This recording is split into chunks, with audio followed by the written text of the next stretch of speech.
Hello everyone, my name's Georgina and I'm a language student at Oxford University. I'm so happy to have been able to contribute to the Arts for Refugees project by writing an article on the digital divide, looking specifically at how the misinformation on post-conflict communities in the media is a growing issue. As my own article will discuss, the flux of information to which we're exposed, particularly as connected young people, is huge and sometimes deafening. And so Arts for Refugees and how they consolidate important issues relating to post-conflict communities into a single platform, really in an accessible and even interactive way, I think is a great way of accessing stories that may be obscured in mainstream media. It's about cutting through the noise, which I hope my article also does. Studying French has meant that I've engaged with the social and political implications of the Francophone world, and as a result, I am really interested in all things international relations. As a humanities student, the emerging discipline of digital humanities is very much on the periphery of my awareness. Questions like what data journalism means for more traditional storytelling formats are really coming to the fore. Digitization is also raising more sociological questions like how difference and otherness are encoded within our media culture. With this theorizing of the digital age emerging in this way, I think it's really important to step back and more concretely recognize the global digital divide that is impacting mainly poverty-stricken, rural or post-conflict communities. In my article, I will be paying attention to the latter. When we hear the term digital divide, I'm sure the idea that comes to most people's minds, as it did with mine, is a lack of advanced technology or maybe a lack of internet access in some parts of the world. And while this definition based on the physical infrastructure of technology is true, providing equal access is in fact only half the battle. Ensuring that people can effectively use and understand the technology is equally crucial. In my article, I pay particular attention to the digital literacy gap. That is, unequal skills, knowledge, expertise, not only on how to make the most out of online practices and really use them to their advantage and effectively, but also a lack of knowledge on how to receive and consume information in the media. This topic stood out to me as a significant issue affecting post-conflict communities, as in a world that is increasingly digitized in some territories, I really wanted my article to raise awareness of how technological advancements are becoming yet another indicator of inequality.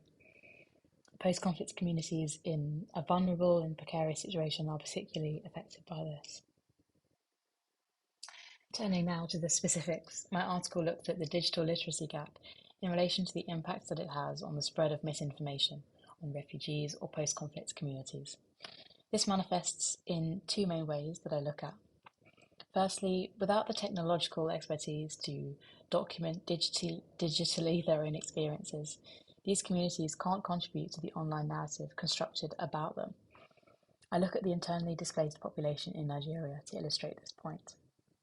When digital tools and knowledge are essential to storytelling in our age, what we get is a plural and sometimes very obscured story in the media, without the authentic contribution of those actually living it. Various spins on the refugee narrative and the state of media ownership in Nigeria is only exacerbating the issue of media misrepresentation.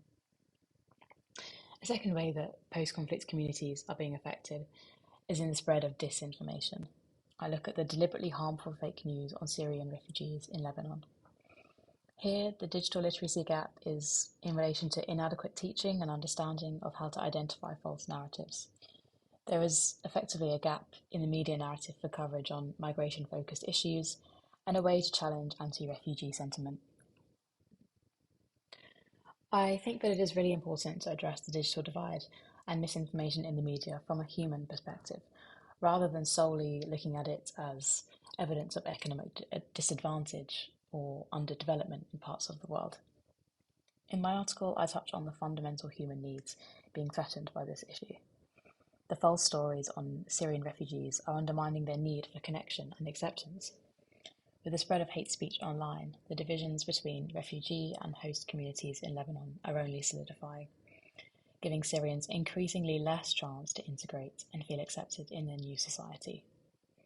Anti-refugee sentiment is also becoming a threat to safety, as they have fled conflict in Syria, only to come up against a different kind of violence. Secondly, the need to participate in society is prevented by a lack of digital skills, as post-conflict communities, the ones I discuss, cannot use their own experiences and insights to inform others. Barred from contributing to public discourse, the need for integration can also not be fulfilled. Finally, the inauthentic, I would say, representation of internally displaced people in Nigeria has an impact on the need to establish an identity.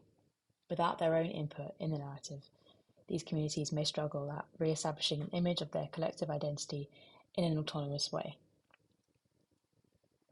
So, what do I hope readers will take away from my article? I hope that people will be more aware of the situation in northeast Nigeria for internally displaced people and the situation in Lebanon for Syrian refugees. I hope that I will have furthered people's understanding of the digital divide by considering it from the digital literacy perspective. We're not just talking about an issue of infrastructure, but one of education as well. Finally, I hope that readers will be more mindful of the global implications of living in a digital era. By way of concluding, before leaving you with the article, a topic like the one I have covered raises so many other questions and issues.